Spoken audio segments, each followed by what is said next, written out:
després o...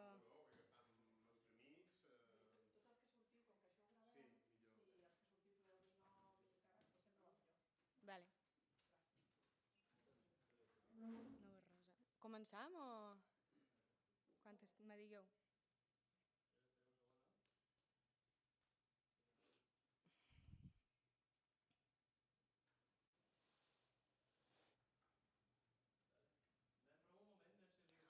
Hola, me sents? Arriba, arriba... Ui, un altre foco. Ja estic cega. Més? Vale, sí. Hola, hola. Estic provant. Gràcies, Pau. Vale. I de... Res, jo som la Marina Collado i nosaltres dues tenim la productora de la Dislèxica Produccions. És el nostre primer espectacle, tot i que jo duc un parell ja d'espectacles estrenats. I Silenci de les Falsies, diguem que és la nostra proposta com un poquet més ambiciosa a nivell d'equip, no? I de proposta. I, bueno, El Silenci de les Falsies, o sigui, jo som la dramaturga, directora i actriu, i ella productora, i mil coses més que feim per poder realitzar-ho. I El Silenci de les Falsies és un text que he escrit que diguem que un poc, no sé si sabeu del meu anterior projecte, que és Coloma, diguem que un poc és la continuïtat fent un poquet més de zoom amb el que és la història i se torna a centrar en les relacions familiars, en la recerca de la identitat.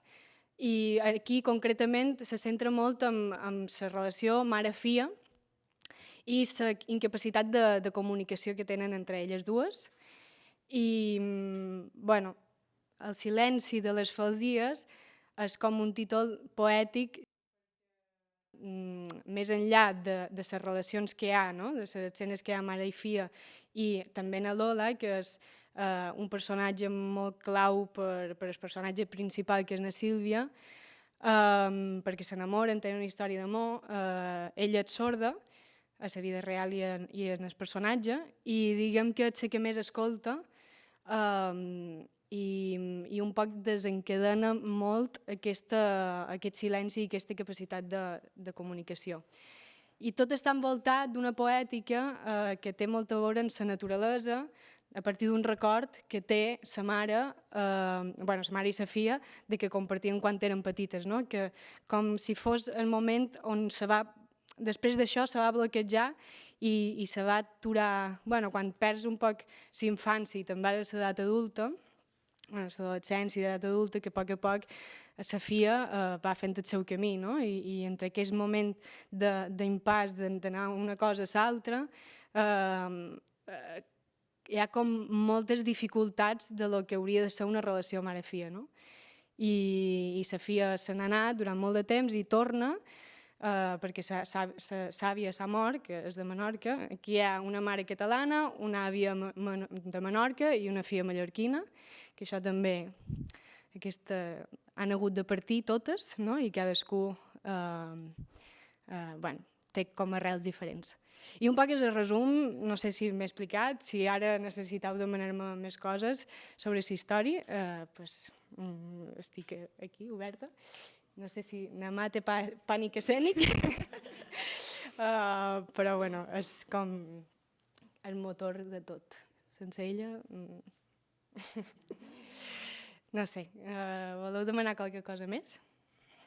Jo tenia curiositat si el tema de la sordesa és part de la teva vida també d'alguna manera o si simplement ho has vist com a recurs important dins aquesta obra.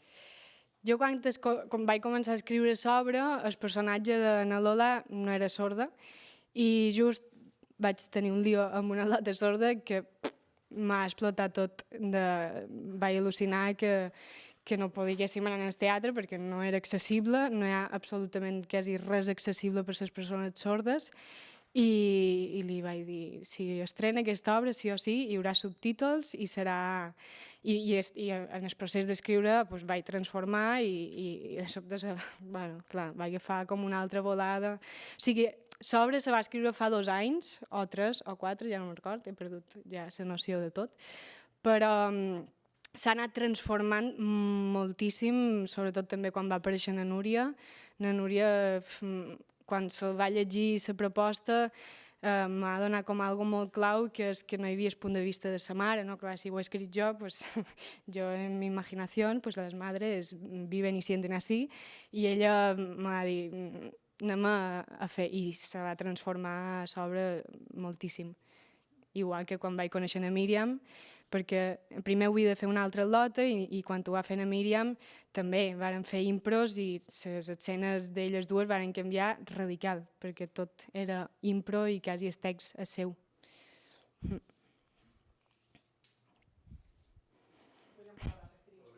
Sí? Vale. Vale. Míriam és en castellà, vale? I aquí no veurà res, per tant no es podrà llegir, però Núria sí li pot traduir.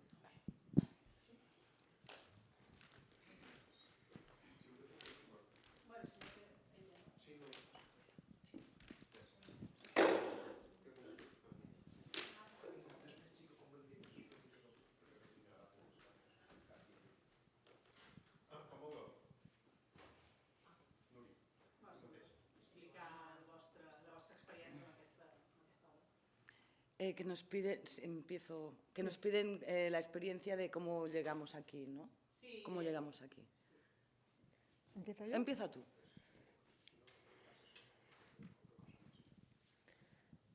Bueno, pues buenos días.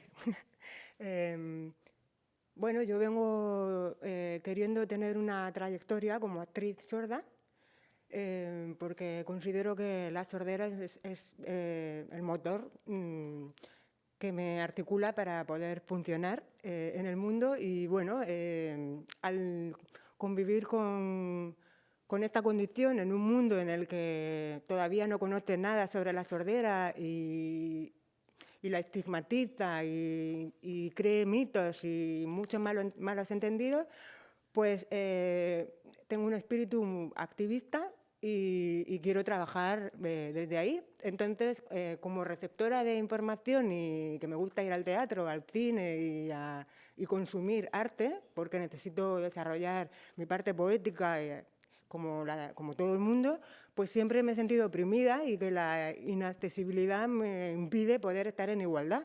Entonces, digamos que llego aquí porque quiero labrarme una carrera donde la sordera pues, sea mi potencial y el motor de salida. Me parece que me lo debo a mí misma y se lo debo a todas las personas sordas que no están pudiendo asistir a ofertas culturales porque todavía el mundo no está adaptado para que podamos estar en igualdad y el derecho sí que lo tenemos. O sea que... ¿Y te resulta fácil encontrar papeles en obras de teatro o es tu primera obra o cómo? No, no, llevo ya, bueno, una trayectoria bastante bonita.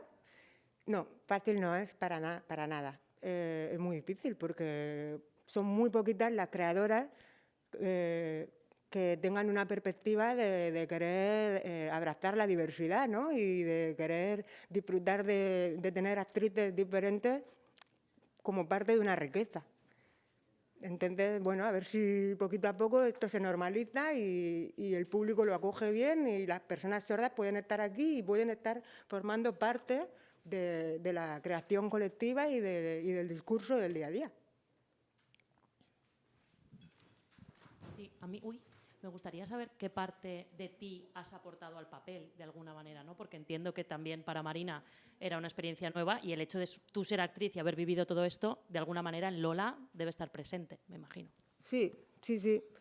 Por supuesto, Lola tiene mucha parte de Míriam y otra parte que no, que tiene que ver con mi trabajo como actriz. Es que también hay como que parece que por tener una discapacidad, solo con estar ya así eres. Y no, las personas con discapacidad podemos construir personajes también. No somos solamente simpatiquillas, ¿no? Podemos pasar por muchos procesos, como las personas que no tienen discapacidad.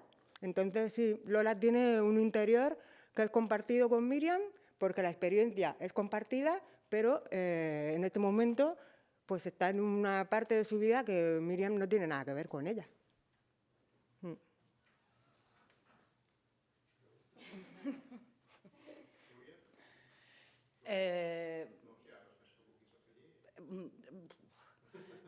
No, ja, com ha dit la Marina, sí que és veritat que quan em va arribar el text doncs em va atraure molt tota la proposta de que també existís aquest silenci, que es parlés de la illa de Mallorca, que tot passés aquí, que es poguessin barrejar català, mallorquí... O sigui, que és una proposta molt oberta en molts aspectes. Aleshores sí que és veritat que li vaig dir, bueno, un cop fet el càsting, sí que m'agradaria, si sóc jo, això, tenir aquest... O sigui, ara jo he entrat, ja fa una estoneta, he entrat en una edat que tots els personatges que m'arriben són de mare. I què em trobo? Que és la mare d'un protagonista, d'una protagonista que té qualsevol trauma, problema, el que sigui, però la culpable sempre és la mare. Pare no hi és. Pare no hi és. I les mares són les culpables de... Aleshores, sí que aquí se m'ha donat una mica l'oportunitat bueno, la Marina ens ha donat l'oportunitat d'escoltar-nos i dins del seu llenguatge més poètic, barrejat amb naturalitat, l'oportunitat també de donar veu a que aquestes mares, encara que hagin parit, després de parir, seguim sent dones amb els nostres problemes, les nostres ambicions i els nostres traumes, que podríem culpar la nostra mare? Home, no. Tot això ho aprenem també quan som mares. I aquí, doncs, hi ha hagut aquest intercanvi, aquesta escolta i aquesta entrega de també donar nom a les mares, un lloc a les mares que no sempre hem de ser les males de todo, o les pesades. Que es juga una mica, això, a ser pesada, però dius, sí, soc pesada, però és que la mare és conscient que és pesada. La mare és molt conscient que és pesada. No et pensis que és tonta i ha nascut pesada. És pesada perquè aquesta cosa de voler protegir i que te la fotràs, que te la fotràs, que te la fotràs. Però... que se la foti. Però és aquesta cosa que ens diuen totes les mares, de dir, bueno, fota-te-la, estrella't, però saps que estic aquí. I després també passem pels moments de... A vegades quan veus que el filla és... ets egoista. I aquí també les mares tenim una feina a fer i a entendre de no és egoisme, és la naturalitat d'aquest espectacle. Com que no passa res, sembla que no vagi passant res, però passen moltes coses.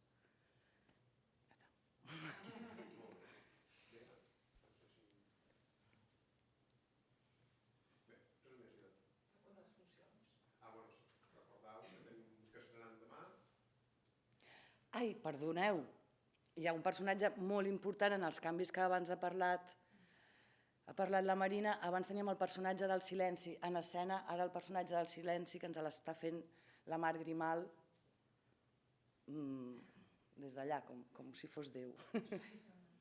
L'espai sonor. I na Roser, que fa... que ara té una nina petita, que també hi ha una nina petita i és un poquet s'infanci de na Sílvia, que és aquest espai poètic, surt en aquest espai poètic des que hem xerrat. Ja està, com a la meva fiola, i ho fa molt bé.